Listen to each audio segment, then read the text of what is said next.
Vítajte v politickej aréne. Europoslanec Ľuboš Blaha vo svojom najnovšom statuse opäť otvoril tému cenzúry na sociálnych sieťach, konkrétne na Facebooku. Tvrdí, že sloboda slova na tejto platforme je len zdanlivá a príspevky sú mazané vždy, keď sa dotknú amerických politických alebo vojnových záujmov. Blaha uvádza vlastné skúsenosti s tým, ako mu Facebook opakovane vymazával príspevky kritické voči USA, Ukrajine či západnej politike. Podľa neho tak ide o pokrytecký systém, ktorý sa síce tvári demokraticky, no v skutočnosti potláča iné názory a chráni len oficiálnu propagandu. Doslova píše: Začínam rozumieť, ako funguje cenzúra na Facebooku. Má to vcelku jasné pravidlá, len sa to nesmie povedať oficiálne. To by bol škandál. Odkedy nastúpil Trump k moci, cenzori vám umožnia napísať v zásade čokoľvek. Len to nemôže byť v rozpore s americkými vojnovými záujmami. Mám s tým osobnú skúsenosť. Tvrdo som kritizoval americkú blokádu Kuby, samozrejme, vymazali a potrestali.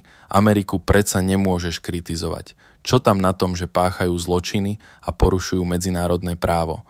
Rovnako tvrdo som kritizoval aj masové vraždy, čo najnovšie páchajú Američania v Karibiku. Facebook okamžite trestal. A to uvidíte, ako to bude, keď to Američania dajú na Adolfa a napadnú suverénnu Venezuelu. Povieš niečo zlé, tak ťa vymažú.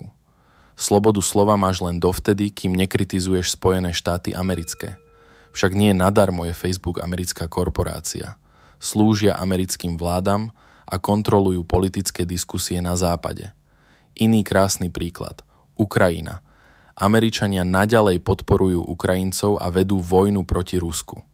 A preto je zakázané kritizovať Ukrajinu. Keď som natvrdo povedal, že Ukrajincom na Slovensku by sme viac nemali pomáhať z peňazí daňových poplatníkov, Facebook to vymazal. A trestal. Lebo je zakázané chcieť, aby tvoj vlastný štát pomáhal vlastným občanom a nie Ukrajincom. To nejde. To je vraj nenávisť, keď som kritizoval Ukrajincov za to, ako v OSN podporujú kriminálne embargo na Kubu, tak ma takisto zmazali. Ukrajina sa predsa nesmie kritizovať.